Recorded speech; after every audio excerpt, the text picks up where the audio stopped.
Je crois pouvoir dire historiquement ceci. La France n'est pas schismatique, elle est révolutionnaire. Nous pouvons changer les conditions de la jeunesse et les conditions de la vie.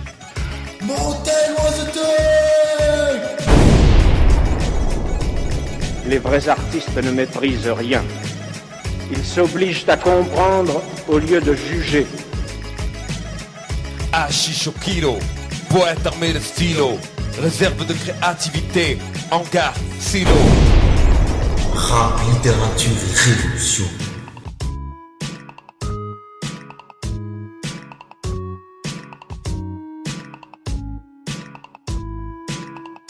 Donc voilà, Booba, une poésie, musique et philosophie, c'est un livre qui est sorti cette année, donc en 2015, et alors qui prend un parti pris un peu audacieux, un peu spécial, ce qui est de rapprocher finalement un peu Booba de certains poètes et de certains philosophes, et d'analyser aussi dans une seconde partie la musique de Booba. Alors première question que j'ai envie de poser à Monsieur Chirat, et c'est la suivante.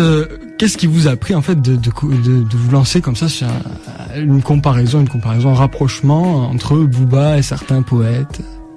La lecture, l'écoute des sons. Et donc j'ai envie de dire, c'est pas moi qui ai choisi de travailler sur Booba, c'est ces musiques qui m'ont choisi. Et c'est pour ça que j'en suis venu à faire un rapprochement avec la poésie. La question que je me suis posée, comme j'écoutais pas de rap avant, ou très peu, pourquoi je kiffe vraiment ces morceaux. Et en écoutant les textes petit à petit, les différents albums, j'en suis venu à un rapprochement avec la poésie, et j'ai essayé justement de faire après une analyse du rapport. Qu'est-ce que la poésie? Poser cette question finalement qu'on pose jamais. Est-ce que la poésie a une essence? Est-ce qu'on peut la définir? Et j'ai essayé de rapprocher Booba des poètes. Parce que pour moi, il est presque plus proche de certains poètes qu'on considère, on va dire, dans la culture légitime comme des poètes, Baudelaire, Verlaine, etc., que ce qui se fait aujourd'hui dans la poésie contemporaine. Mais enfin, ce que je comprends pas forcément dans la démarche, c'est pourquoi vouloir rapprocher Booba d'un poète. On aurait pu le rapprocher de rien du tout, oui. Dire tout simplement j'aime Booba, ou j'en sais rien, d'un mécanicien. Non, je dis un truc au pif. Alors, première raison, je pense que c'était pour me rassurer. Ouais. Et deuxième raison, je pense, du moins, comment dire, souvent quand on réfléchit, et notamment les sociologues qui s'intéressent à la connaissance, disent que les hommes ont un esprit de composition.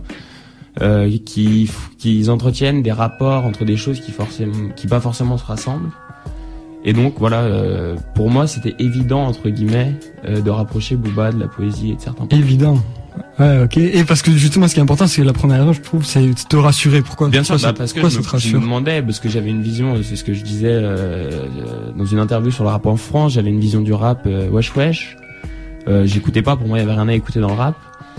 Et donc une fois passé ces premiers préjugés et après avoir écouté de nombreux morceaux, je me suis dit d'accord, t'aimes ça, pourquoi tu aimes? Je me suis posé la question, et peut-être que pour me rassurer, je me suis dit mais finalement c'est de la poésie comme d'autres poètes que j'aime bien. Ah, ce que tu veux dire, c'est que t'as pas été capable de finalement te dire j'aime de la merde.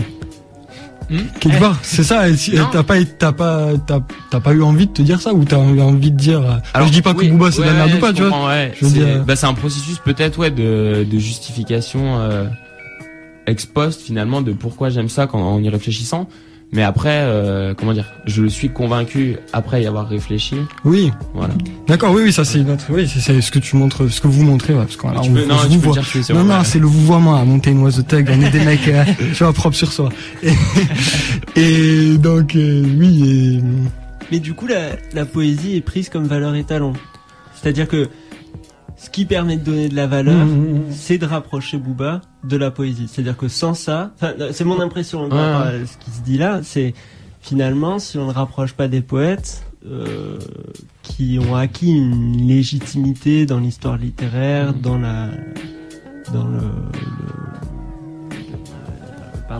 les valeurs culturelles de notre société, bah du coup ça pourrait pas avoir de valeur. Je pense que si, ça en a, mais après le but, quand j'ai écrit le livre, donc forcément c'est aussi de partager, que le livre soit lu. Et la poésie a de la valeur dans la culture légitime, le rap fait encore partie de la contre-culture, voire des sous-cultures.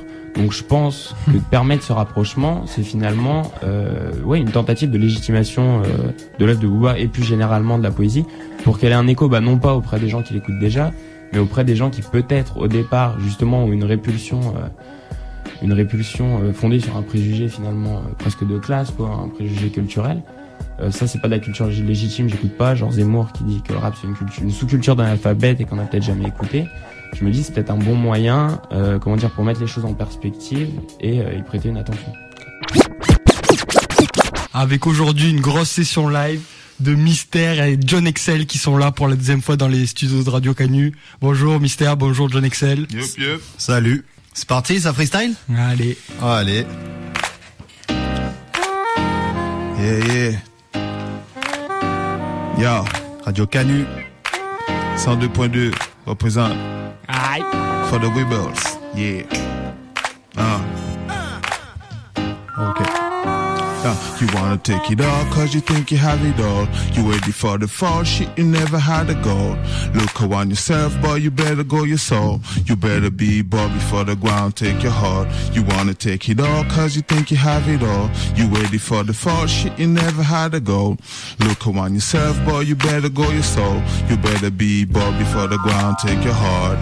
Depuis que j'ai repris la plume, les esprits ont changé. J'ai rouvert des parcelles de pensées oubliées. Ça me fait un bien fou de refaire couler l'encre du 4 couleurs. Depuis rêve et douleur, sans me la couler douce, les années sont passées. Je m'adresse à vous tous qui m'ont toujours poussé, m'ont donné un coup de pouce quand j'en avais assez. Puis quand j'avais la frousse, m'ont fait me surpasser. Tout ce qui sort de ma bouche, c'est pour vous remercier. Si mes textes vous touchent, c'est que vous m'inspirez. Désolé des secousses de mes quatre vérités. J'ai du Valium dans la trousse en cas de crise d'anxiété. Pourquoi tu me repousses? Je ne fais que me livrer. Je suis comme une jeune pousse qui a besoin d'être aimée. J'arrive à la rescousse si ton cœur est brisé. Les gars, je vous aime tous, le message est passé.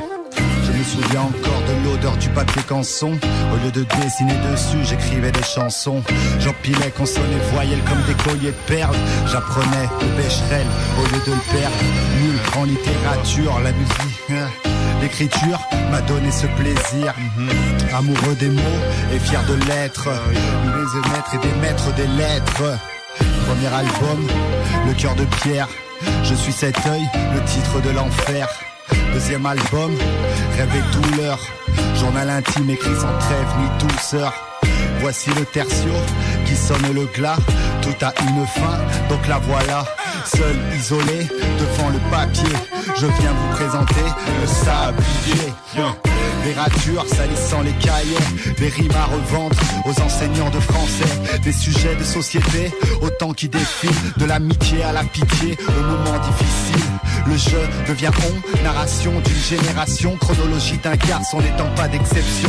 Comme un livre, je m'ouvre, me ferme, me perds, me rappelle que nos vies ne sont qu'ordinaires. Bienvenue dans le décompte, chaque jour diminue la résistance de l'éponge. Ma rédaction est souvent prise d'insomnie, elle boit un verre d'encre, se recouche dans sa copie. Elle rêve de Chine, de plumes et de mines, se lève à l'aube et s'enfuit pour éviter de courber les chines. Séquestrée dans le monde de l'homme, elle développe à mon égard le syndrome de Stockholm. Yeah, 100% Mystère, Radio Canu, accompagné de John Excel. Montaigne was a tug.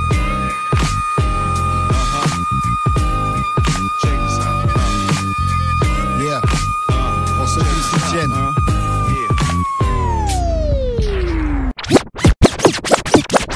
Alors voilà, Mountain Was a Thug, on parle de littérature, on parle de rap, et donc on se doit un peu aujourd'hui à toucher le truc de plus près avec un libraire qui sera en notre compagnie, Fabien de la librairie Terre des Livres à Lyon. Bonjour Fabien. Bonjour. Donc on a l'impression que très tôt dans votre parcours, un peu l'envie de devenir libraire, elle est liée à une orientation politique, un engagement politique en fait, oui. Même à la griffe ou quoi que ce soit. Être libraire pour vous, c'est un moyen d'agir politiquement. Oui, tout à fait. Et en fait, je pourrais raconter l'histoire autrement, ce serait plus juste. Moi, je voulais pas du tout devenir petit commerçant qui doit gérer des tas de trucs un peu chiants. Moi, je voulais faire la révolution. Bon, c'est un peu prétentieux de dire ça comme ça, mais voilà quoi. Ça, c'était clair. Après, il faut se débrouiller avec la réalité, le monde tel qu'il est. C'est pas bien évident, faut quand même gagner sa vie. Et puis, tu essayes d'aller à l'endroit où tu te sens le moins inutile, où tu te dis, je peux peut-être faire des trucs, quoi. Et moi, c'est un peu, en me prenant des murs à droite à gauche, je me suis retrouvé là et voilà, c'est pas mal. Moi, j'ai envie de partir un peu sur cette question. Est-ce qu'il y a des choses que vous refusez de vendre, peut-être dans votre librairie? Toutes les conneries de la vie politique française, là, les machins, le scandale, ceci, la femme de machin, ça m'intéresse pas. Donc, il peut arriver qu'on reçoive ces bouquins à l'office, ou alors, le pape Jean-Paul. C'est-à-dire l'office, donc c'est en librairie. Il y a un système en fait où les distributeurs, les diffuseurs nous font des remises plus avantageuses si on joue le jeu, c'est-à-dire on prend toutes leurs nouveautés. Toutes leurs nouveautés, c'est beaucoup de grosses conneries. Et alors il y a des endroits, nous on est vraiment dans l'optique, on refuse ça le plus possible, mais il y a des endroits où on peut pas refuser. On peut pas choisir l'office, on peut pas choisir ce qui rentre. Donc des fois on reçoit des grosses conneries, on les prend, on les met dans la réserve et après on les fout au retour dès qu'on peut. Voilà. Vous les mettez jamais en rayon, c'est ce que vous... Voilà. Et après, moi, j'ai une politique quand même, quand je parle de librairie de quartier et de proximité, il y a quelqu'un qui vient nous commander un livre du pire fasciste qui soit, ou machin, ça peut être pour une étude universitaire, il faut pouvoir se rendre compte de tout, on a le droit de lire Mein Kampf, enfin, donc, jamais de jugement. Et aussi, sur un côté... pour moi, ça a toujours été important de dire c'est une librairie doit être ouverte pour tout le monde et tous les goûts. C'est-à-dire, il y a des trucs formidables en librairie, quelqu'un qui arrive, qui peut avoir 20 ans ou 50 ans. Bon, j'ai pas lu depuis des années, je viens de lire un Marc Lévy, ça m'a bien plu, qu'est-ce que vous pourriez me conseiller d'autre? Ou je veux un autre Marc Lévy. Eh ben, vas-y, quoi, il n'y a pas de souci, enfin...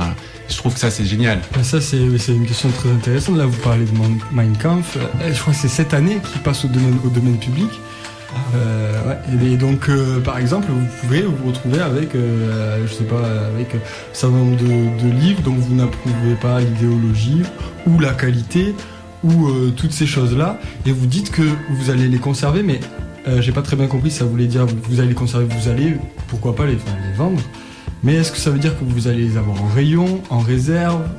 Est-ce qu'il y a une différence entre les deux peut-être? Oui, pas en pile sur table, c'est sûr.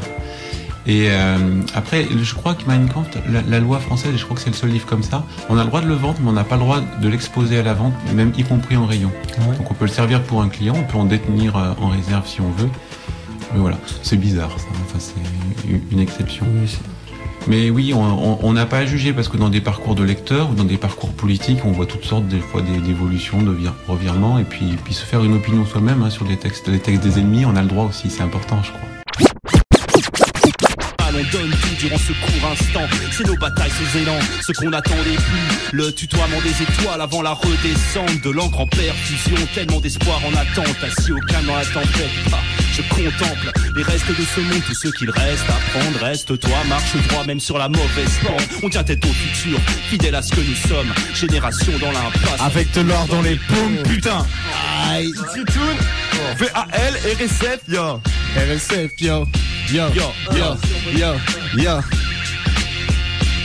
Hey yo, salut, c'est l'ami VAL. Et va niquer ta mère. Si tu veux m'abîmer, m'aligner, j'établis mes affaires. À l'abri des tas de merde, j'ai activé ma quête. Comme j'ai trimé mes lignes et ma rime est parfaite. On va gifler ta fesse. Droite garde et la gauche part des magots pour astiquer chaque pièce. Vas-y, check ta taille, mais la mène. C'est le mélomane, les mots je banne et les choses s'amènent. Et les mots je mine, les faux se fâchent, les gros se lâchent. J'amène 16 car ces cognons ne savent pas qu'il y a la crise sous leur graisse. Je veux que la foule marque la rythmique. Marqueur artistique de peu la foutre et faire la tour de mon labeur magnifique. Faut que je me bouge là de la mystique. Face à Valal Miskin, je suis comme un poisson dans l'eau. Appelle-moi Gloops, rappeur rapide.